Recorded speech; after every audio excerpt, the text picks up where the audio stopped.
یہ جو صبح اور شام میں اذکار پڑھے جاتے ہیں، ان کی کیا فضیلت ہے؟ یہ ہم کس لیے پڑھیں اور اس کا پڑھنا اتنا ضروری کیوں ہے؟ آج کے وقت میں جب ہر مسلمان تکلیف میں آ گیا، آزمائش میں آ گیا، بیماری میں آ گیا، لوگوں کی نظر میں آ گیا، حسد میں آ گیا، یہ گمان کرنے لگا کہ مجھ پر جادو ہو گیا، مجھ پر ٹونا ہو گیا، یا میں یہ کام صحیح سے کر نہیں پاتا، تو ہر مسلمان کے لیے آج کے دور میں بہت ضروری ہے کہ وہ صبح اور شام اپنی دعاؤں کا، اذکار کا، مسنون دعاؤں کا اہتمام کریں۔ شیخ رحمہ اللہ فرماتے ہیں، آپ کو نظر بد اس لیے نہیں لگی کہ آپ بہت خوبصورت یا امیر ہیں، بلکہ آپ نے اللہ کے ذکر میں کمی کی ہے، اس لیے آپ کو نظر لگ گئی ہے۔ بس اپنی اور اپنے گھر والوں کی صبح اور شام اللہ کے ذکر کے ساتھ حفاظت کرنی چاہیے۔ جو شخص اللہ کے ذکر کے مفہوم کو سمجھنے سے محروم رہتا ہے، وہ آرام دہ اور مطمئن بخش زندگی سے محروم رہتا ہے۔ اور زندگیوں میں سکون چاہیے ہے تو بڑا ضروری ہے اس کے لیے صبح کا ذکر کیا جائے۔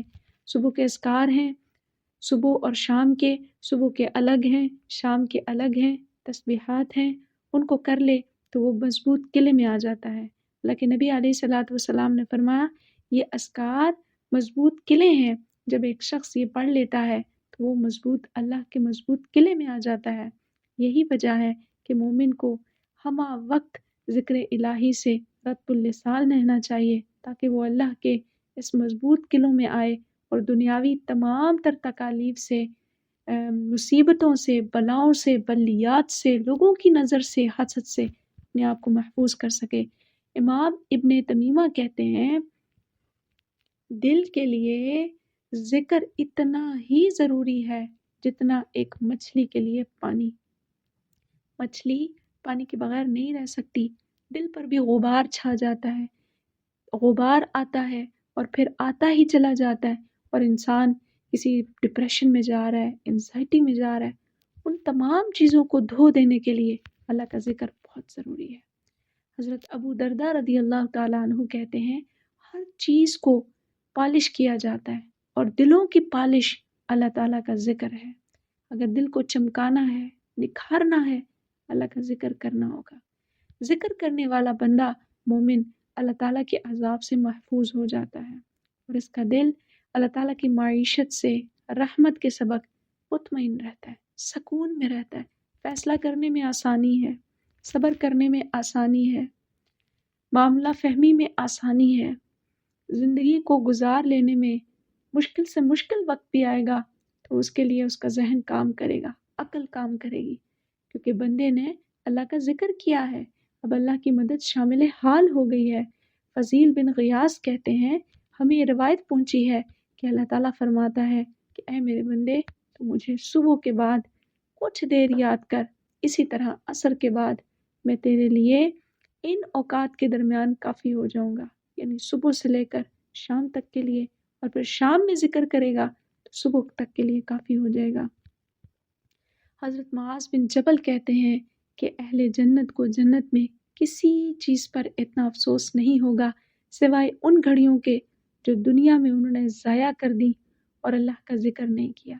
جن جن گھڑیوں میں اللہ کے ذکر کے بغیر وقت گزارا ہوگا انہیں افسوس ہوگا، ارمان ہوگا، حسرت ہوگی، ہائے کاش ایسا ہو جاتا کہ ہم دنیا میں وہ وقت جب ہم نے اپنے وقت کو خود قتل کیا تھا، ضائع کیا تھا، اپنے ہاتھوں وقت کو برباد کیا تھا، فضولیات میں صرف کیا تھا، کاش ہم ایسا نہ کرتے، کاش ہم ان لمحوں میں بیٹھ کے اللہ کے ذکر کو اور کرتے۔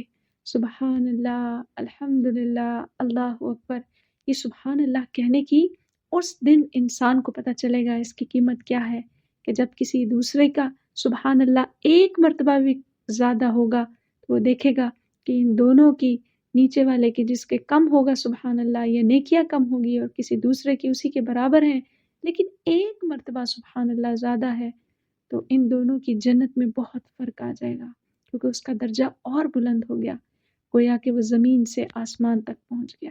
اس ٹائم انسان کو پتہ چلے گا کہ یہ جو سبحان اللہ زبان سے نکلتا ہے یہ رائے کا نہیں جاتا، اس کے بڑے اللہ تعالیٰ نے اس کے درجے رکھے ہیں، اور ان درجوں کے لیے انسان ترسے گا۔ اپنے لیے ہر روز صبح شام ذکر الہی کیجیے، چلتے پھرتے کیجیے، اپنے آپ کو روزانہ وقت متعین کیجیے تاکہ اس میں آپ درود پاک پڑھ سکیں۔ درود شریف پڑھیں گے تو یقیناً آپ کے لیے ذکر الہی بھی آسان ہو جائے گا، اللہ سے مدد مل جائے گی۔ درود شریف جو ہے وہ خود بذات خود استغفار ہے کہ دونوں فرشتے ہمہ وقت ہی کام پہ لگ جاتے ہیں۔ ایک فرشتہ لکھتا ہے نیکیاں اور دوسرا آپ کی جو نیکیاں برائیاں ہوتی ہیں ان کو مٹانے میں لگ جاتا ہے۔ یہ کتنا خوبصورت ہے، اللہ دونوں فرشتوں کو کام پہ لگا دیتا ہے۔ اور جب جب درود پاک پڑھتے ہیں انسان کے دل میں نرمی آتی ہے، انسان کے معاملات میں نرمی آتی ہے۔ اللہ تعالیٰ اس کو اپنے نبی علیہ الصلوۃ والسلام کی سنت پر عمل پیرا ہونا آسان فرما دیتے ہیں۔ بھلا کوئی آسان ہے کہ کوئی نبی کی طرح صبح اور شام کرے؟ یہ آسان کام ہے؟ کوئی اپنے نبی کی طرح اٹھے اور بیٹھے؟ سنت کیا ہے؟ ہر وہ عمل جو آپ علیہ الصلوۃ والسلام نے کیا وہ سنت ہے، اس کو کوئی عام سا بندہ نہیں کر سکتا۔ بڑے قیمتی ہمارے نبی، ہر معاملہ ان کا قیمتی، تو اللہ تعالیٰ اسی شخص کے لیے اس کو آسان فرماتے ہیں جو اپنے دل میں پہلے اس کے لیے جگہ بناتا ہے، اور جگہ بنتی ہے آپ کی محبت سے۔ آپ علیہ الصلوۃ والسلام کے درود پاک پڑھنے سے یہ عمل اور آسان ہو جاتا ہے۔ جب وہ صبح و شام اپنی سنتوں کو پورا کرنے والا بنتا ہے تو اللہ تعالیٰ کوئی شک نہیں ہے کہ اس کو بدعتوں سے پاک کر دیتا ہے۔ بڑا ضروری ہے کہ انسان بدعتوں سے پاک ہو، صرف قرآن کو دیکھے اور صاحب قرآن یعنی اللہ کے رسول صلی اللہ علیہ وسلم کی ذات کی طرف دیکھے، ان کی تعلیمات کی طرف دیکھے۔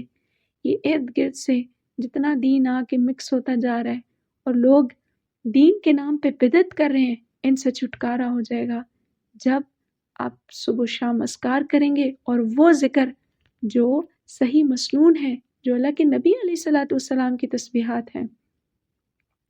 لوگ کہتے ہیں یہ وظیفہ کر لو، اس سے آسانی ہوگی، یہ وظیفہ کر لو، اس میں اتنا رزق ہوگا۔